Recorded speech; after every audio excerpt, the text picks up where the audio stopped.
ಎಲ್ಲರಿಗೂ ನಮಸ್ಕಾರ. ನಾನು ಡಾಕ್ಟರ್ ಜಿತೇಶ್, ನಿಸರ್ಗ ಹಾಸ್ಪಿಟಲ್ ಸಿರ್ಸಿ. ಇವತ್ತಿನ ವಿಡಿಯೋದಲ್ಲಿ ಬ್ಯಾಕ್ ಪೇನ್ ಪೇಷಂಟ್ಸ್ಗಳ ಮನಸ್ಸಲ್ಲಿ ಇರುವಂತಹ ಒಂದು ಕಾಮನ್ ಡೌಟ್, ಒಂದು ಆಂಗ್ಸೈಟಿ ದೂರ ಮಾಡಲಿಕ್ಕೆ ಈ ವಿಡಿಯೋ ನಾನು ಮಾಡ್ತಾ ಇದ್ದೇನೆ. ಒಂದು ಸೊಂಟ ನೋವು ಇದ್ದವರು ಡಾಕ್ಟರ್ ಹತ್ರ ಹೋದ ಕೂಡಲೇ if it is severe pain ಕಡಿಮೆ ಆಗ್ತಾ ಇಲ್ಲ ಅಂತ ಆದ್ರೆ MRI ಮಾಡಿಸ್ತಾರೆ. MRI ಮಾಡಿಸಿದಾಗ ಅದರಲ್ಲಿ ಏನಾದರೂ ಒಂದು ಫೈಂಡಿಂಗ್ಸ್ ಕಂಡು ಬರುತ್ತೆ. ಸೊ ಪೇಷಂಟ್ ಆ ಟೈಮಲ್ಲಿ ತುಂಬಾ ಹೆದರ್ತಾರೆ. ಸರ್, ನಮ್ಮಲ್ಲಿ ರೆಗ್ಯುಲರ್ ಆಗಿ ಕೇಳೋದು ಪೇಷಂಟ್ಸ್, ಸರ್ ನನ್ನ ಸೊಂಟ ಎಷ್ಟು ಹಾಳಾಗಿದೆ, ಕಂಪ್ಲೀಟ್ಲಿ ಡ್ಯಾಮೇಜ್ ಆಗಿದೆಯಾ, ನನಗೆ ಏನ್ ಪ್ರಾಬ್ಲಮ್ ಆಗಿದೆ. ಯಾಕಂದ್ರೆ MRI ನೋಡಿದ್ಮೇಲೆ ಅವ್ರಿಗೆ ಅರ್ಥ ಆಗಲ್ಲ, ಅದ್ರಲ್ಲಿ ಏನು ರಿಫ್ಲೆಕ್ಟ್ ಆಗಿದೆ ಅಂತ ಅರ್ಥ ಆಗಲ್ಲ. ಸೊ ತುಂಬಾ ಆಂಕ್ಷಿಯಸ್ ಆಗಿರ್ತಾರೆ ಅವರು. ಅಂದ್ರೆ ನನ್ನ ಕಂಪ್ಲೀಟ್, ಎಷ್ಟೋ ಜನ ಕೇಳ್ತಾರೆ, ನನ್ನ ಸೊಂಟ ಕಂಪ್ಲೀಟ್ ಹಾಳಾಗಿದೆಯಾ ಸರ್, ನನಗೆ ಆರಾಮಾಗುದೇ ಇಲ್ವಾ ಅಂತ ಕೇಳ್ತಾರೆ. ಸೊ ನಾವು ಈ ಬ್ಯಾಕ್ ಪೇನ್ ಏನಿದೆ ಅದು ಬಹಳಷ್ಟು ಕಾರಣಗಳಿಂದ ಬರ್ಬೋದು. ಸೊ ಮುಖ್ಯವಾಗಿ ನಾನೀಗ ನನ್ನ ಹಿಂದಿನ ವಿಡಿಯೋದಲ್ಲೆಲ್ಲ ಹೇಳಿದಂಗೆ the main cause is disc bulge. So one of the main reason disc bulge, disc herniation stages ಇದೆ, ಅದನ್ನ ನಿಮ್ಗೆ ಇವತ್ತು ಎಕ್ಸ್ಪ್ಲೈನ್ ಮಾಡ್ತೇನೆ. ಸೊ ಎಷ್ಟೋ ಸಲ ಈ ಬ್ಯಾಕ್ ಪೇನ್ ಏನಿದೆ ಅದೊಂದು ಡಿಸ್ಕ್ ಬಲ್ಜ್ ಇಂದ ಆಗಿರಲ್ಲ.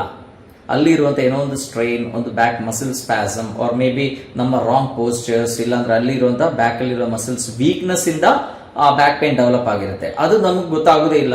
ಎಷ್ಟೋ ದಿವಸ ಅದು ಆ ಪೇನ್ ಇದ್ರೂ ಕೂಡ ನಾವು ಅದನ್ನ ಇಗ್ನೋರ್ ಮಾಡಿ ನಮ್ಮ ಕೆಲಸಗಳೆಲ್ಲ ಮಾಡ್ತೇವೆ ಅಂಡ್ ಪೇನ್ ಕಡಿಮೆ ಆಗಲ್ಲ. ಡಾಕ್ಟರ್ ಹತ್ರ ಹೋಗಿ MRI ಮಾಡಿ ನೋಡಿದಾಗ ನಿಮ್ಗೆ ಡಿಸ್ಕ್ ಬಲ್ಜ್ ಆಗಿದೆ ಅಂತ ಹೇಳ್ತಾರೆ. ಮೇ ಬಿ ಆ ಡಿಸ್ಕ್ ಬಲ್ಜ್ ಇಂದ ಅಲ್ಲ ನಿಮ್ ನೋವು ಎಷ್ಟೋ, ಯಾಕಂದ್ರೆ ಡಿಸ್ಕ್ ಬಲ್ಜ್ ಕೆಲವು ಸಲ ಬಹಳ ಓಲ್ಡ್, ಈಗ ಸಡನ್ ಆಗಿ ಆಗಿರೋದಿರಲ್ಲ, ಎಷ್ಟೋ ಹಳೇದಿರುತ್ತೆ. ಬಟ್ ಅದೇನು ನಿಮಗೆ ತೊಂದರೆ ಕೊಡ್ತಾ ಇಲ್ಲ. ಯಾಕೆ? ಅದು ಅಲ್ಲಿರೋ ಯಾವುದೇ ನರಗಳ ಮೇಲೆ ಒತ್ತಡ ಮಾಡ್ತಾ ಇಲ್ಲ. ಸೊ ಹಾಗಾಗಿ ಡಿಸ್ಕ್ ಬಲ್ಜ್ ಬಹಳಷ್ಟು ಕೇಸಸ್ ಅಲ್ಲಿ ಅಸಿಂಟಮ್ಯಾಟಿಕ್ ಇರುತ್ತೆ. ಸೊ ಅದರ ಬಗ್ಗೆ ನೀವೇನೂ ವರಿ ಮಾಡಬೇಡಿ. ಅಂಡ್ ಯೂಶಲಿ ಈ ನಮ್ಮ ಬ್ಯಾಕ್ ಅಲ್ಲಿ ಆಗುವಂತ ಈ ಇಂಜುರೀಸ್ ಏನಿದೆ, ಡಿಸ್ಕ್ ನ ಇಂಜುರೀಸ್ ಏನಿದೆ, ಅದು ಬಹಳಷ್ಟು ಸ್ಟೇಜಸ್ ಇದೆ. ಈಗ ಮೊದಲನೇದು ಅಂದ್ರೆ ಒಂದು ಆನ್ಯುಲಾರ್ ಟೈರ್ ಇರ್ಬೋದು, ಎಲ್ಲಾದ್ರೂ ಅಂದ್ರೆ ಮೈಕ್ರೋ ಇಂಜುರಿ. ಮೇನ್ಲಿ ನಾವು ಪ್ರತಿ ಆಕ್ಟಿವಿಟಿ ಮಾಡುವಾಗ, ತುಂಬಾ ಹೆಚ್ಚಿಗೆ ವೆಯ್ಟ್ ಎತ್ತುವಾಗ, ಅಥವಾ ಲೈಕ್ ಏನಾದ್ರೂ ಒಂದು ಜಂಪ್ ಮಾಡುವಾಗ, ಸ್ಪೋರ್ಟ್ಸ್ ಮ್ಯಾನ್ ಇರ್ಬೋದು, ಅವರಿಗೆಲ್ಲ ಏನಾಗುತ್ತೆ ಅಂದ್ರೆ ಪ್ರತಿ ಸಲ ನಾವು ಒಂದು ಇಂಪ್ಯಾಕ್ಟ್, ಆ ಡಿಸ್ಕ್ ಮೇಲೆ ಇರುವಂತ ಒಂದು ಇಂಪ್ಯಾಕ್ಟ್ ಇಂದ ಏನಾಗುತ್ತೆ, ಆನ್ಯುಲಸ್ ಅಲ್ಲಿ ಒಂದು ಮೈಕ್ರೋ ಇಂಜುರಿ ಆಗಿರುತ್ತೆ. ಮೈಕ್ರೋ ಇಂಜುರಿ ಆಗಿರುತ್ತೆ, ಅದು ತನ್ನಿಂದಾನೆ ರಿಪೇರಿ ಕೂಡ ಆಗುತ್ತೆ. ಅದು ಕೆಲವು ಸಲ ಅದರದ್ದು ಹೊರಗಡೆ ಇರುವಂತ ಲೇಯರ್, ಔಟರ್ ಲೇಯರ್ ಅಂತ ಏನ್ ಹೇಳ್ತೀವಲ್ಲ, ನಾನು ಈಗಾಗಲೇ ಎಷ್ಟೋ ವಿಡಿಯೋಸ್ ಅಲ್ಲಿ ಹೇಳಿದ್ದೇನೆ ಡಿಸ್ಕ್ ಹೇಗಿರುತ್ತೆ ಅಂತ. ಸೆಂಟ್ರಲ್ ಒಂದು ನ್ಯೂಕ್ಲಿಯಸ್ ಪಲ್ಪೋಸಾ ಅಂತ ಒಂದು ನೀರಿನ ಅಂಶ ಹೆಚ್ಚಿಗೆ ಇರುವಂತ ಒಂದು ಜೆಲ್ ಇರುತ್ತೆ, ಅದರ ಸುತ್ತಲೂ ಟಫ್ ಆಗಿರುವಂತ ಒಂದು ಆನ್ಯುಲಸ್ ಅಂತ ಹೇಳಿರುವಂತ ಒಂದು ಲೇಯರ್ ಇರುತ್ತೆ. ಸೊ ಈ ಆನ್ಯುಲಸ್ ಇದ್ದಿದ್ದಕ್ಕೆ ಈ ಡಿಸ್ಕ್ ಅಲ್ಲಿ ಇರುವಂತ ಜೆಲ್ ಹೊರಗೆ ಬರದೇ ಇರುತ್ತೆ. ಅದನ್ನ ಪ್ರೊಟೆಕ್ಟ್ ಮಾಡುವ ಡ್ಯೂಟಿ ಇದೆ ಯಾವುದಕ್ಕೆ? ಈ ಆನ್ಯುಲಸ್ ಗೆ. ಸೊ ನಮ್ಮ ಕೆಲಸಗಳಿಂದ ಜಂಪ್ ಮಾಡಿದಾಗ ಅಥವಾ ಏನಾದ್ರೂ ಒಂದು ಆಕ್ಟಿವಿಟಿ ಮಾಡಿದಾಗ ಈ ಆನ್ಯುಲಸ್ ಅಲ್ಲಿ ಸಣ್ಣ ಸಣ್ಣ ಇಂಜುರಿ ಆಗುತ್ತೆ, ಅದಕ್ಕೆ ಮೈಕ್ರೋ ಇಂಜುರೀಸ್ ಅಂತ ಹೇಳ್ತೀವಿ. ಸೊ ಕೆಲವು ಸಲ ಈ ಆನ್ಯುಲಸ್ ಹೊರಗಡೆ ಲೇಯರ್ಸ್ ಏನಿದೆ ಅದರಲ್ಲಿ ನರಗಳದ್ದು ಪ್ರೆಸೆನ್ಸ್ ತುಂಬಾ ಹೆಚ್ಚಿಗೆ ಇರುವುದರಿಂದ ಅಲ್ಲಿ ಏನಾದ್ರೂ ಇಂಜುರಿ ಆದ್ರೆ ನಮ್ಗೆ ಬ್ಯಾಕ್ ಪೇನ್ ಡೆವಲಪ್ ಆಗುತ್ತೆ. ಅದು ಡಿಸ್ಕ್ ಬಲ್ಜ್ ಆಗಿರಲ್ಲ, ಡಿಸ್ಕ್ ಹರ್ನಿಯೇಷನ್ ಆಗಿರಲ್ಲ, ಏನು ತೊಂದರೆ ಆಗಿರಲ್ಲ. ಬಟ್ ಅಲ್ಲೊಂದು ಇಂಜುರಿ ಆಗಿದೆ, ನಮ್ಗೆ ಸೊಂಟ ನೋವು ಡೆವಲಪ್ ಆಗಿದೆ, ಅದು ಆಟೋಮ್ಯಾಟಿಕ್ಲಿ ಬಾಡಿನೇ ಅದನ್ನ ಕ್ಲಿಯರ್ ಮಾಡುತ್ತೆ. ಇನ್ನು ಕೆಲವು ಕೇಸಸ್ ಅಲ್ಲಿ ಏನಾಗುತ್ತೆ, ಒಂದು ಬ್ಯಾಕ್ ಮಸಿಲ್ ಸ್ಪ್ಯಾಸಮ್ ಆಗಿರ್ಬೋದು, ನಾವು ಏನೋ ಒಂದು ಆಕ್ಟಿವಿಟಿ ಮಾಡಿದಾಗ ಅಲ್ಲಿ ಮಸಿಲ್ ಸ್ಪ್ಯಾಸಮ್ ಆಗಿರ್ಬೋದು, ಅದರಿಂದ ಕೂಡ ನಮ್ಗೆ ನೋವು ಡೆವಲಪ್ ಆಗ್ಬೋದು. ಇನ್ನು ಕೆಲವು ನಮ್ಮ ರೆಗ್ಯುಲರ್ ಆಕ್ಟಿವಿಟೀಸ್, ಹೆವಿ ವರ್ಕ್ ಮಾಡೋರು, ಬಗ್ಗಿ ಕೆಲಸ ಮಾಡೋರಿಗೆ ಹೊರಗಡೆ ಇರುವಂತ ಫೇಸೆಟ್ ಜಾಯಿಂಟ್ಸ್ ಅಂತ ಇದೆ, ಅಲ್ಲಿ ಆಗಿರುವಂತ ಸೌಕಳಿ, ಅದು ಯೂಶಲಿ ಕಂಡು ಬರೋದು ಸ್ವಲ್ಪ ವಯಸ್ಸಾದವರಲ್ಲಿ, ಯಂಗ್ಸ್ಟರ್ಸ್ ಅಲ್ಲಿ ಏನು ಕಾಣಲ್ಲ ಅದು. ಸೊ ತುಂಬಾ ವಯಸ್ಸಾದವರು ರೆಗ್ಯುಲರ್ ಆಗಿ ಬಗ್ಗಿ ಕೆಲಸ ಮಾಡ್ತಾರೆ, ಎಸ್ಪೆಷಲಿ ಲೇಡೀಸ್ ಬಗ್ಗಿ ಗುಡಿಸ್ತಾ ಇರ್ತಾರೆ, ನೆಲ ಒರೆಸ್ತಾ ಇರ್ತಾರೆ, ಪಾತ್ರ ತೊಳಿತಾ ಇರ್ತಾರೆ. ಸೊ ಅಂತವ್ರಲ್ಲಿ ಏನಾಗುತ್ತೆ ಅಂದ್ರೆ ಆ ಹೊರಗಡೆ ಇರುವಂತ ಫೇಸೆಟ್ ಜಾಯಿಂಟ್ ರಬ್ ಆಗಿ, ಇಲ್ಲಾಂದ್ರೆ ಹೆವಿ ವೆಯ್ಟ್ ಎತ್ತೋರಲ್ಲಿ, ಸೊ ಅವರಲ್ಲೆಲ್ಲ ಈ ಪ್ರಾಬ್ಲಮ್ ಕೂಡ ಕಾಣುತ್ತೆ. ಅದು ಇಟ್ ಇಸ್ ಜಸ್ಟ್ ಲೈಕ್ ನಮ್ಮ ಸೌಕಳಿ, ನಾ ಹೇಳಿದ್ನಲ್ಲ, ವಯಸ್ಸು ಹೆಚ್ಚಿಗೆ ಇರುವವರಲ್ಲಿ ಅದು ಹೆಚ್ಚಿಗೆ ಕಂಡು ಬರುದು. ಅಂದ್ರೆ ನಾವು ಹೇಗೆ ವಯಸ್ಸಾದಾಗ ನಾವು ತುಂಬಾ ಹೆವಿ ವರ್ಕ್ ಮಾಡೋದು, ಮೊಣಕಾಲಲ್ಲಿ ನೋವುಗಳು ಡೆವಲಪ್ ಆಗೋದು. ಮೊಣಕಾಲಲ್ಲಾದ್ರೆ ನಾವು ಅದನ್ನ ಏನ್ ಹೇಳ್ತೀವಿ, ಆಸ್ಟಿಯೋ ಆರ್ಥರೈಟಿಸ್ ಅಂತ ಹೇಳ್ತೀವಿ. ಸೊಂಟದಲ್ಲಿ ಆದಾಗ ಅದು ಅಷ್ಟು ಲೈಕ್ ಫೇಸೆಟ್ ಆರ್ಥ್ರೋಪತಿ ಅಥವಾ ಸ್ಪಾಂಡೈಲೋಸಿಸ್ ಅಂತ ಹೇಳ್ತೀವಿ. ಜನರಲ್ ಆಗಿ ನಾವು ಸ್ಪಾಂಡೈಲೋಸಿಸ್ ಅಂತ ಹೇಳ್ತೀವಿ. ಸೊ ಅಂಡ್ ಈಗ ಕಂಡು ಬರುವಂತ ಬ್ಯಾಕ್ ಪೇನ್ ಏನಿದೆ ಅದರಲ್ಲಿ most of the cases disc bulge cases. So ಈ ಡಿಸ್ಕ್ ಬಲ್ಜ್ ಅಲ್ಲಿ ಏನೇನು ಸ್ಟೇಜಸ್ ಇದೆ ಅಂತ ನಾ ಹೇಳ್ತೇನೆ. ಈಗ ಫಸ್ಟ್ ನಾ ಹೇಳಿದಾಗ ಒಂದು ಮೈಕ್ರೋ ಇಂಜುರಿ ಇರಬಹುದು ಆನ್ಯುಲಸ್ ಗೆ. ಅಂಡ್ ಕೆಲವು ಸಲ ನಮ್ಮ ಸಿವಿಯರ್ ಇಂಪ್ಯಾಕ್ಟ್ ಇಂದ, ಅದು ಹೆಚ್ಚಿಗೆ ಅಂದ್ರೆ ತುಂಬಾ ವೆಯ್ಟ್ ಹೆಚ್ಚಿಗೆ ಇರೋರು, ಬೊಜ್ಜಿರೋರ್ಲಿ ಏನಾಗುತ್ತೆ, ಅವ್ರದ್ದು ಅಷ್ಟು ಬಾಡಿ ವೆಯ್ಟ್ ಈ ಡಿಸ್ಕ್ ಮೇಲೆ ಬೀಳುತ್ತೆ. ಅವರು ಕೆಲವು ಸಿಂಪಲ್ ಆಗಿರೋ ಆಕ್ಟಿವಿಟಿ ಮಾಡಿದ್ರು ಕೂಡ, ಕೆಲವು ಸಲ ಒಂದು ಸೀನ್ ಇದ್ರೆ ಅಥವಾ ಬಗ್ಗಿದ್ರು ಕೂಡ ಈ ಡಿಸ್ಕ್ ಬಲ್ಜ್ ಆಗುವಂತ ಸಾಧ್ಯತೆ ಹೆಚ್ಚಿಗೆ ಇದೆ. ಸೊ ಆನ್ಯುಲಸ್ ಏನಿದೆ, ಹೊರಗಡೆ ಇರುವಂತ ಕವರ್ ಏನಿದೆ, ಅದು ಟೈರ್ ಆಗಿರಲ್ಲ. ಬಟ್ ಆದ್ರ ಪ್ರೆಷರ್ ಇಂದ ಏನಾಗುತ್ತೆ, ಡಿಸ್ಕ್ ಅಲ್ಲಿ ಇರುವಂತ ನ್ಯೂಕ್ಲಿಯಸ್ ಸ್ವಲ್ಪ ಪುಷ್ ಆಗುತ್ತೆ. ಸ್ವಲ್ಪ ಪುಷ್ ಮಾಡಿ ಏನಾಗುತ್ತೆ, ಅದು ಹೊರಗಡೆ ಒಂದು ಬಲ್ಜ್ ರೂಪದಲ್ಲಿ ಕಾಣುತ್ತೆ. ನೀವೇ ಒಂದು ಬೆಲೂನ್, ಒಂದು ಪುಗ್ಗಿ, ನಾವು ಅದನ್ನ ಫುಲ್ ನೀರು ಗಾಳಿ ತುಂಬಿದಾಗ ಏನಾಗುತ್ತೆ, ಕೆಲವು ಪುಗ್ಗಿಗಳು ಏನಾಗುತ್ತೆ ಅದರಲ್ಲಿ ವೀಕ್ ಪಾಯಿಂಟ್ ಇದ್ರೆ ಅಲ್ಲಿಂದ ಬಲ್ಜ್ ಆಗಿ ಕಾಣುತ್ತೆ ಅಲ್ಲ. ಅದೇ ತರ ಆ ಪ್ರೆಷರ್ ಇಂದ ಆ ಡಿಸ್ಕ್ ಬಲ್ಜ್ ಆಗಿ ಅಲ್ಲಿ ಇರುವಂತಹ ನರಗಳ ಮೇಲೆ ಒತ್ತಡ ಆಗುವಂತ ಸಾಧ್ಯತೆ ಇದೆ. ಸೊ ಅದರಿಂದ ನಮಗೆ ನೋವು ಬರುವಂತ ಸಾಧ್ಯತೆ ಇದೆ. This is not a very major problem. ಅರ್ಥ ಆಯ್ತಲ್ಲ, ನಾನೀಗ ಹೇಳದಂಗೆ ಎಷ್ಟೋ ಡಿಸ್ಕ್ ಬಲ್ಜ್ ಕೇಸಸ್ ಇರುತ್ತೆ, ಅನ್ಐಡೆಂಟಿಫೈ ಆಗಿರುತ್ತೆ. ಸೊ ನೀವೇನು ಹೆದರಬೇಡಿ, ಯಾಕಂದ್ರೆ MRI ಮಾಡಿದ ಕೂಡಲೇ ಏನೋ MRI ಮಾಡಿದ್ಮೇಲೆ ಯೂಶಲಿ ಪೇಷಂಟ್ ಹೇಳೋದೇನು ನರದ ಮೇಲೆ ನರ ಕೂತಿದೆ ಅಂತ ಹೇಳ್ತಾರೆ, ಅಥವಾ ತುಂಬಾ ಡಿಸ್ಕ್ ಫುಲ್ ಸೌದೋಗಿದೆ ಅಂತ ಹೇಳ್ತಾರೆ. ಸೊ ಈ ತರ ಬಹಳಷ್ಟು they will be very anxious, ತುಂಬಾ ಹೆದರಿಕೆ ಇರುತ್ತೆ ಅವರಿಗೆ. ಸೊ ನೀವೇನು ಹೆದರಬೇಡಿ, ನಾನು ಇದರಲ್ಲಿ ಎಕ್ಸ್ಪ್ಲೈನ್ ಮಾಡ್ತೇನೆ ನಿಮ್ಗೆ ಏನೇನು ಸ್ಟೇಜಸ್ ಇದೆ, ನಿಮ್ಮ ಡಿಸ್ಕ್ ಪೂರ್ತಿ ಹಾಳಾಗಿದೆಯಾ ಅಲ್ಲ ಜಸ್ಟ್ ಸ್ಟಾರ್ಟಿಂಗ್ ಸ್ಟೇಜ್ ಅಲ್ಲಿ ಇದೆಯಾ ಅಂತ ನಾನು ಹೇಳ್ತೇನೆ. ಸೊ ಇನಿಷಿಯಲಿ ಡಿಸ್ಕ್ ಬಲ್ಜ್ ಆಗಬಹುದು. ಸೊ ಆ ಬಲ್ಜ್ ಆಗಿದ್ದು ಆಟೋಮ್ಯಾಟಿಕಲಿ ರಿಸಾಲ್ವ್ ಆಗುತ್ತೆ, ನಾವು ಕರೆಕ್ಟ್ ಆಗಿರೋ ಟ್ರೀಟ್ಮೆಂಟ್ ಕೊಟ್ಟರೆ ಅದು ರಿಸಾಲ್ವ್ ಆಗುತ್ತೆ.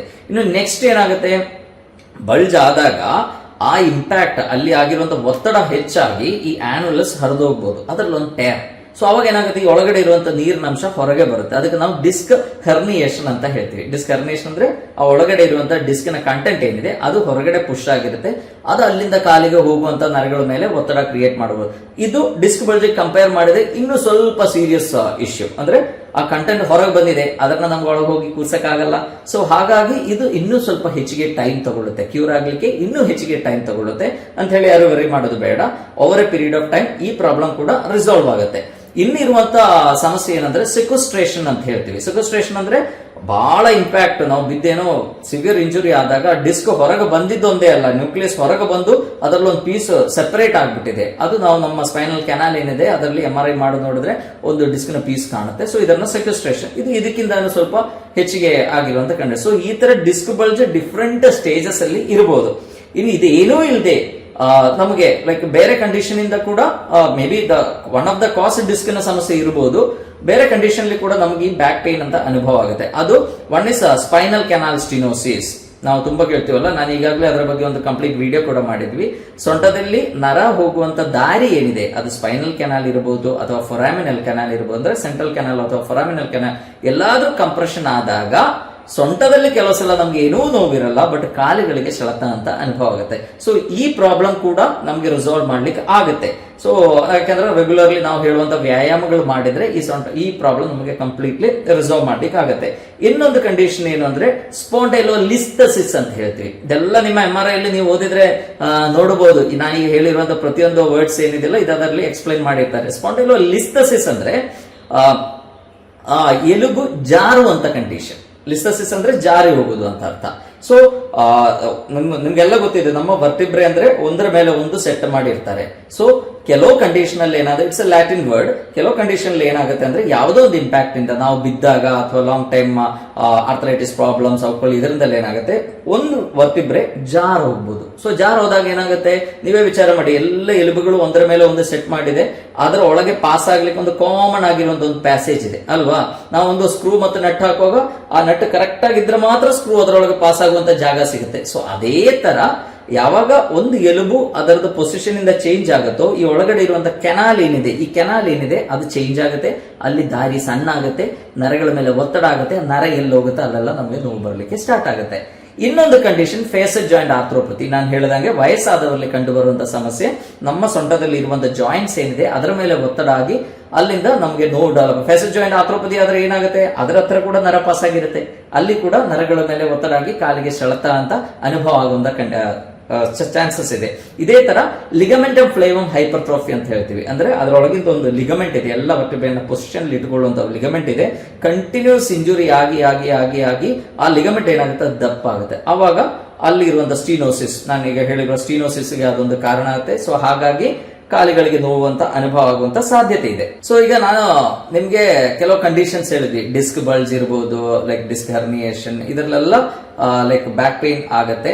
ಸೊ ತುಂಬಾ ಜನ ಏನ್ ಅನ್ಕೊಳ್ತಾರೆ, ನಮಗೆ ತುಂಬಾ ಸಿವಿಯರ್ ಪೇನ್ ಬಂದ್ರೆ, ಕಾಲಿಗೆ ತುಂಬಾ ಸೆಳೆತ ಬಂದ್ರೆ ನನ್ನ ಪ್ರಾಬ್ಲಮ್ ಸಿವಿಯರ್ ಇದೆ. ಇಲ್ಲ. ಸೊ ಕೆಲವು ಸಲ ಸಿಂಪ್ಟಮ್ಸ್ ತುಂಬಾ ಸಿವಿಯರ್ ಇರಬಹುದು, ಅಂದ್ರೆ ಕಾಲಿಗೆ ತುಂಬಾ ಸೆಳೆತ ಬರಬಹುದು. ಅದು ಮೇ ಬಿ ಅಲ್ಲೊಂದು disc bulge, acute disc bulge ಆಗಿರೋದ್ರಿಂದ ಆ ಪ್ರಾಬ್ಲಮ್ ಡೆವಲಪ್ ಆಗಿರಬಹುದು. ಆ ಡಿಸ್ಕ್ ಸರಿಯಾದ ಕೂಡಲೇ ನಿಮ್ಮ ಪ್ರಾಬ್ಲಮ್ ಕಂಪ್ಲೀಟ್ಲಿ ಸರಿಯಾಗುತ್ತೆ. ಕೆಲವು ಕೇಸಸ್ ಅಲ್ಲಿ ಏನಾಗುತ್ತೆ, ಕಾಲಿಗೆ ಜೋಮ್ ಬರ್ಬೋದು, ಆ ಪ್ರಾಬ್ಲಮ್ ಕೂಡ ಇಮಿಡಿಯೇಟ್ಲಿ ನಮಗೆ ರಿಸಾಲ್ವ್ ಮಾಡ್ಲಿಕ್ಕೆ ಆಗುತ್ತೆ. ಈಗ ನಾನು which is the most dangerous condition ಅಂತ ನಾನು ನಿಮಗೆ ಹೇಳ್ತೇನೆ. ಸೊ ನಮಗೆ ನಾನು ಎಲ್ಲ ವಿಡಿಯೋಲ್ಲೂ ಹೇಳ್ತೇನೆ, pain is always hour friend. Pain ಇದ್ರೆ ಮಾತ್ರ ನಮ್ಗೆ ಗೊತ್ತಾಗುತ್ತೆ ಒಳಗಡೆ ಏನೋ ಒಂದು ಸಮಸ್ಯೆ ಇದೆ. ಸೊ ಹಾಗಾಗಿ ನಾವೇನ್ ಮಾಡ್ತೀವಿ, ನಮ್ಮ ಆಕ್ಟಿವಿಟೀಸ್ ಅನ್ನ ರೆಸ್ಟ್ರಿಕ್ಟ್ ಮಾಡಿ ಬಾಡಿಗೆ ಆ ಪ್ರಾಬ್ಲಮ್ ಅನ್ನ ಸರಿ ಮಾಡ್ಲಿಕ್ಕೆ ಒಂದು ಅವಕಾಶ ಕೊಡ್ತೀವಿ. ಬಟ್ ಕೆಲವು ಕಂಡೀಷನ್ ಅಲ್ಲಿ, ಎಸ್ಪೆಷಲಿ ಡಿಸ್ಕ್ ಬಲ್ಜ್ ಅಲ್ಲೇ ಅಥವಾ ಡಿಸ್ಕ್ ಹರ್ನಿಯೇಷನ್ ಅಲ್ಲೇ ನಮ್ಗೆ ಪೇನ್ ಅಷ್ಟೊಂದು ಸಿವಿಯರ್ ಆಗಿರಲ್ಲ, ಆದ್ರೆ ಕಾಲುಗಳಿಗೆ ವೀಕ್ನೆಸ್ ಡೆವಲಪ್ ಆಗುತ್ತೆ. ಸೊ ಅದು ಯಾಕಾಗುತ್ತೆ ಅಂದ್ರೆ ಡಿಸ್ಕ್ ಬಲ್ಜ್ ಆಗೋದು ಕೆಲವು ಡೈರೆಕ್ಷನ್ ಅಲ್ಲಿ ಬಲ್ಜ್ ಆಗುತ್ತೆ, ಕೆಲವು ಪೋಸ್ಟ್ರೋ ಲ್ಯಾಟ್ರಲ್ ಆಗಿ ಡಿಸ್ಕ್ ಬಲ್ಜ್ ಆಗ್ಬೋದು. ಅಂಡ್ ಮೇನ್ ಪ್ರಾಬ್ಲಮ್ ಮಾಡೋದು ಯಾವುದು ಅಂದ್ರೆ ಪೋಸ್ಟಿರೋ ಸೆಂಟ್ರಲ್ ಡಿಸ್ಕ್ ಬಲ್ಜ್. ಅಂದ್ರೆ ನಮ್ಮ ಡಿಸ್ಕ್ ನಮ್ಮ ಎಕ್ಸಾಕ್ಟ್ಲಿ ನಮ್ಮ ಹಿಂದ್ಗಡೆ ಬಲ್ಜ್ ಆದಾಗ ಏನಾಗುತ್ತೆ, ಅಲ್ಲಿಂದಾನೆ ಮೇನ್ ಆಗಿರೋ ನರಗಳು ಹೋಗಿರುತ್ತೆ, ಅದಕ್ಕೆ ನಾವು ಕ್ವಾಡಾ ಇಕ್ವೈನಾ ಅಂತ ಹೇಳ್ತೀವಿ. ಸೊ ಈ ನರಗಳು ಸಿವಿಯರ್ ಆಗಿ ಕಂಪ್ರೆಷನ್ ಆದಾಗ ಅದು ನಮಗೆ ತುಂಬಾ ಸಿವಿಯರ್ ಪ್ರಾಬ್ಲಮ್ಸ್ ಕ್ರಿಯೇಟ್ ಮಾಡುತ್ತೆ. ಅಂದ್ರೆ ಅದು ಸಪ್ಲೈ ಆಗುವಂತ ಸ್ಕಿನ್ ಇದೆ, ಆ ಚರ್ಮದ ಏರಿಯಾ ಏನಿದೆ ಅಲ್ಲಿ ನಮ್ಗೇನು ನಮ್ನೆಸ್ ಅನಿಸ್ಬೋದು, ನಮ್ಗೇನು ಸೆನ್ಸೇಷನ್ ಉರಿ ಆಗ್ಬೋದು, ಕೆಲವು ಸಲ ಜೋಮ್ ಹಿಡಿಬಹುದು. ಅದು ಸಪ್ಲೈ ಮಾಡುವಂತ ಮಾಂಸಖಂಡಗಳಿದೆ, ಅದು ಸರಿಯಾಗಿ ಕೆಲಸ ಮಾಡಲ್ಲ. ಕೆಲವು ಕಂಡೀಷನ್ ನೀವು ನೋಡಿರ್ಬೋದು, ಪೇಷಂಟ್ಗಳದ್ದು ಕಾಲುಗಳು ಏನಿದೆ, ಬೆರಳುಗಳೇನಿದೆ ಅದು ತುಂಬಾ ವೀಕ್ ಆಗುತ್ತೆ, ಅವರಿಗೆ ಪ್ರಾಪರ್ಲಿ ಬೆರಳುಗಳು ಮೂವ್ ಮಾಡ್ಲಿಕ್ಕೆ ಆಗಲ್ಲ. ಪಾದ ಎತ್ತಲಿಕ್ಕೆ ಹೇಳಿದ್ರೆ ಅಂದ್ರೆ ನಾವು ಡೋರ್ಸಿ ಫ್ಲೆಕ್ಷನ್ ಅಂತ ಹೇಳ್ತೀವಿ, ಪಾದ ಮೇಲೆ ಮಾಡಿ ಅಂತ ಹೇಳಿದ್ರೆ ಪೇಷಂಟ್ ಮಾಡಕ್ಕಾಗಲ್ಲ. ತುದಿಗಾಲಲ್ಲಿ ನಿಂತ್ಕೊಳ್ಳಿ ಅಂತ ಹೇಳಿದ್ರೆ ನಿಲ್ಲಕ್ಕಾಗಲ್ಲ, ಹಿಂಬಡಿ ಮೇಲೆ ನಿಂತ್ಕೊಳ್ಳಿ ಅಂತ ಹೇಳಿದ್ರೆ ನಿಲ್ಲಕ್ಕಾಗಲ್ಲ. ಅಂಡ್ ಕೆಲವು ಸಲ ಮಲಮೂತ್ರ ವಿಸರ್ಜನೆ, ಪೇನ್ ಏನೂ ಇಲ್ಲ, ಪೇನ್ ಇಸ್ ಆಲ್ ಗುಡ್, ಏನು ಸಮಸ್ಯೆ ಇಲ್ಲ, ಬಟ್ ಮಲಮೂತ್ರ ವಿಸರ್ಜನೆ ಮೇಲೆ ಕಂಟ್ರೋಲ್ ಇರಲ್ಲ. ನಮ್ಮ ಈ ಲೈಂಗಿಕ ಅಂಗಗಳಿರುವಂತ ಏರಿಯಾ ಏನಿದೆ ಆ ಏರಿಯಾದಲ್ಲಿ ಒಂಥರ ಜೋಮ್, ಸ್ವಲ್ಪ ಹೊತ್ತು ಕುತ್ಕೊಂಡ್ ಕೂಡಲೇ ಅಲ್ಲಿ ಸಿವಿಯರ್ ನಮ್ನೆಸ್ ಫೀಲ್ ಆಗುತ್ತೆ. ಸೊ ಈ ತರ ಪ್ರಾಬ್ಲಮ್ಸ್ ಡೆವಲಪ್ ಆದ್ರೆ ನಾವು ಇದಕ್ಕೆ ಕ್ವಾಡಾ ಇಕ್ವೈನಾ ಸಿಂಡ್ರೋಮ್ಸ್ ಅಂತ ಹೇಳ್ತೀವಿ. ಸೊ ಈ ಕಂಡೀಷನ್ ಏನಾಗುತ್ತೆ, ನಮ್ಮ ನರಗಳ ಮೇಲೆ, ಮೇನ್ ನರಗಳು ಏನಿದೆ ಅದರ ಮೇಲೆ ಸಿವಿಯರ್ ಪ್ರೆಷರ್ ಕ್ರಿಯೇಟ್ ಆಗಿದೆ ಅಂತ ಅರ್ಥ. ನಮ್ಮ ಸ್ಪೈನಲ್, ಈಗ ನೀವು ನೋಡಿ, ಯಾರಾದ್ರೂ ಬಿದ್ದು ಪೆಟ್ಟು ಮಾಡಿ ಸ್ಪೈನಲ್ ಕಾರ್ಡ್ ಇಂಜುರಿ ಆದ್ರೆ ಅವರಿಗೆ ಹೇಳಲಿಕ್ಕೆ ಆಗಲ್ಲ, ಅವರು ಕಂಪ್ಲೀಟ್ಲಿ ಬೆಡ್ ರಿಡನ್ ಆಗ್ಬಿಡ್ತಾರೆ. ಅವರಿಗೆ ಇದರ ಕೆಳಗೆ ಏನೂ ಸೆನ್ಸೇಷನ್ ಇರಲ್ಲ, ಏನೂ ಮೋಟಾರ್ ಫಂಕ್ಷನ್ಸ್ ಏನೂ ಮಾಡಕ್ಕಾಗಲ್ಲ. ಅದಕ್ಕೆ ಕಾರಣ ಏನು, ಆ ಬೆನ್ನುರಿಯಲ್ಲಿರುವಂತಹ ಸ್ಪೈನಲ್ ಕಾರ್ಡ್ ಏನಿದೆ ಅಲ್ಲಿ ಇಂಜುರಿ ಏನೋ ಆಗಿದೆ. ಬಟ್ ನಮ್ಮ L1 ವರ್ಟಿಬ್ರೆ ಏನಿದೆಯಲ್ಲ ಅಲ್ಲಿ ಸ್ಪೈನಲ್ ಕಾರ್ಡ್ ಮುಗೀತು, ಅದರ ನಂತರ ಇರೋದು ಕ್ವಾಡಾ ಇಕ್ವೈನಾ ಅಂತ ಹೇಳಿ ಒಂದು ಗ್ರೂಪ್ ಆಫ್ ನರ್ವ್ಸ್. ಹಾಗಾಗಿ ಈ ಸೊಂಟದಲ್ಲೇ ಹೈಯೆಸ್ಟ್ ಇಂಜುರಿ ಆಗ್ಲಿಕ್ಕೆ ಸಾಧ್ಯತೆ ಇರೋ ಏರಿಯಾ ಏನು, L4, L5, S1 ಆ ಏರಿಯಾದಲ್ಲಿ. ಸೊ ಆ ಏರಿಯಲ್ಲಿ ಕೂಡ ಸ್ಪೈನಲ್ ಕಾರ್ಡ್ ಇದ್ರೆ ಪ್ರತಿ ಸಣ್ಣ ಪ್ರಾಬ್ಲಮ್ಗೂ ನಮಗೆ ಸಿವಿಯರ್ ಪ್ರತಿ ಸಣ್ಣ ಬಲ್ಜಿಗೂ ಕೂಡ ನಮಗೆ ಸಿವಿಯರ್ ಪ್ರಾಬ್ಲಮ್ ಡೆವಲಪ್ ಆಗಬಹುದಾಗಿತ್ತು. ಬಟ್ ಅಲ್ಲಿ ಇರುವಂತಹ ನರಗಳಾಗಿದ್ದಕ್ಕೆ ಅಷ್ಟೊಂದು ಸಿವಿಯರ್, ಇಲ್ಲಿ ಒಂದು ಥೊರಾಸಿಕ್ ಲೆವೆಲ್ ಅಲ್ಲಿ ಅಥವಾ ಸರ್ವೈಕಲ್ ಲೆವೆಲ್ ಅಲ್ಲಿ ಒಂದು ಪ್ರಾಬ್ಲಮ್ ಆದ್ರೆ ಎಷ್ಟು ಪ್ರಾಬ್ಲಮ್ ಡೆವಲಪ್ ಆಗಬಹುದು, ಅಷ್ಟೊಂದು ಸಿವಿಯರ್ ಪ್ರಾಬ್ಲಮ್ಸ್ ಡೆವಲಪ್ ಆಗ್ತಾ ಇಲ್ಲ. ಬಟ್ ಈ ಕ್ವಾಡಾ ಇಕ್ವೈನಾ ಕಂಪ್ಲೀಟ್ಲಿ ಕಂಪ್ರೆಸ್ ಆದಾಗ ನಮ್ಮ ಕಾಲುಗಳಿಗೆ ನಮಗೆ ಶಕ್ತಿ ಕಡಿಮೆ ಆಗುತ್ತೆ. ಸೊ ಈ ಕಂಡೀಷನ್ ಅಲ್ಲಿ ಮಾತ್ರ ಡಾಕ್ಟರ್ಸ್ ಏನ್ ಹೇಳ್ತಾರೆ, ಇಮಿಡಿಯೇಟ್ ಸರ್ಜರಿ ಮಾಡಬೇಕು ಅಂತ ಹೇಳ್ತಾರೆ. ಸೊ ಅಂಡ್ ಕೆಲವು ಇದರಲ್ಲಿ ಒಂದು ಡಿಸ್ಕ್ ಬಲ್ಜ್ ಸಡನ್ ಆಗಿ ರಿಸಾಲ್ವ್ ಆದ್ರೆ ಈ ಸಿಂಪ್ಟಮ್ಸ್ ರಿಲೀವ್ ಆಗಬಹುದು. But sometimes we can't take chance. ಈಗ ಪಾದಗಳಿಗೆ ಶಕ್ತಿ ಇಲ್ಲ, ಕಾಲು ಫೀಲ್ ಆಗ್ತಾ ಇಲ್ಲ, ವ್ಯಾಡ್ಲಿಂಗ್ ಗೇಟ್ ಅಂತ ಹೇಳ್ತೀವಿ, ಅಂದ್ರೆ ಕಾಲುಗಳಿಗೆ ಕಂಟ್ರೋಲ್ ಇಲ್ಲ. ಓಕೆ, ನೋವಿದ್ದಾಗ ನಮಗೆ ಲಿಂಪಿಂಗ್ ಗೇಟ್ ಇರುತ್ತೆ, ನಾವು ಕುಂಟುಕೊಂಡು ನಡಿಲಿಕ್ಕೆ ಸ್ಟಾರ್ಟ್ ಮಾಡ್ತೀವಿ. ಯಾಕೆ, ಆ ಯಾವ ಸೈಡ್ ಅಲ್ಲಿ ಪೇನ್ ಇದೆಯೋ ಅಲ್ಲಿ ವೆಯ್ಟ್ ಕೊಡಬಾರದು ಅಂತ ಹೇಳಿ ಕುಂಟುಕೊಂಡು ನಡಿತೀವಿ, ದಟ್ ಇಸ್ ಕಾಮನ್, ಏನು ತೊಂದರೆ ಇಲ್ಲ. ಕಾಲಿಗಳ ಜೋಮ್ ಬರಬಹುದು, that is also common. But ಯಾವಾಗ ವೀಕ್ನೆಸ್ ಡೆವಲಪ್ ಆಗುತ್ತೋ, ಯಾವಾಗ ನಿಮ್ಮ ಬೆರಳುಗಳು ಸರಿಯಾಗಿ, ಕಾಲ್ ಬೆರಳುಗಳು ಸರಿಯಾಗಿ ಮೂವ್ ಮಾಡ್ಲಿಕ್ಕೆ ಆಗಲ್ವೋ, ಯಾವಾಗ ನಿಮ್ಮ ಮಲಮೂತ್ರ ವಿಸರ್ಜನೆ ಮೇಲೆ ನಿಮಗೆ ಕಂಟ್ರೋಲ್ ಇಲ್ವೋ, ಯಾವಾಗ ನಿಮ್ಮ ಲೈಂಗಿಕ ಅಂಗಗಳಿರುವಂತಹ ಏರಿಯಾದಲ್ಲಿ ನಿಮಗೆ ಸಿವಿಯರ್ ನಮ್ನೆಸ್ ಅನುಭವ ಆಗುತ್ತೋ, ಸೊ ಈ ಟೈಮ್ ಅಲ್ಲಿ that is a most worst case. So ನಿಮ್ಗೆ ಈಗ ಅರ್ಥ ಆಗಿರ್ಬೋದು, ಈಗ ಒಂದು ಸೊಂಟ ನೋವು ಡೆವಲಪ್ ಆದ ಕೂಡಲೇ ಸೊ ನನ್ ಸೊಂಟ ಪೂರ್ತಿ ಹಾಳಾಗಿದೆಯಾ, ನನಗೇನು ಇದು ಸರಿ ಆಗಲ್ವಾ ಅಂತ ನೀವು ಹೆದರಬೇಡಿ. ಸೊ ನಾನೀಗ ಲಾಸ್ಟ್ ಅಲ್ಲಿ ಹೇಳಿರುವಂತಹ ಕ್ವಾಡಾ ಇಕ್ವೈನಾ ಸಿಂಡ್ರೋಮ್ಸ್ ಇದ್ರೆ ಮಾತ್ರ it is a severe case. Otherwise ಏನಿದೆ almost 95% of the back pain patients ಏನಿದೆ ಕನ್ಸರ್ವೇಟಿವ್ ಟ್ರೀಟ್ಮೆಂಟ್ಸ್ ಅಲ್ಲೇ ಕಡಿಮೆ ಆಗುತ್ತೆ. ಹಾರ್ಡ್ಲಿ 5 to 10% ಪೇಷಂಟ್ಸ್ ಮಾತ್ರ ಸರ್ಜರಿ ನೆಸೆಸಿಟಿ ಇದೆ. ಸೊ ನಿಮ್ಗೆ ಈಗ ಡಿಸ್ಕ್ ಬಲ್ಜ್ ಡಿಫರೆಂಟ್ ಸ್ಟೇಜಸ್ ಏನು ಅಂತ ಗೊತ್ತಾಗಿರ್ಬೋದು, ಹೇಗಿದ್ರೆ ನಮ್ಗೆ ಅದೊಂದು ಸಿವಿಯರ್ ಸಮಸ್ಯೆ ಅಂತ ಗೊತ್ತಾಗಿರ್ಬೋದು ಅಂತ ಅನ್ಕೊಳ್ತಾ ಎಲ್ಲರಿಗೂ ಧನ್ಯವಾದಗಳು.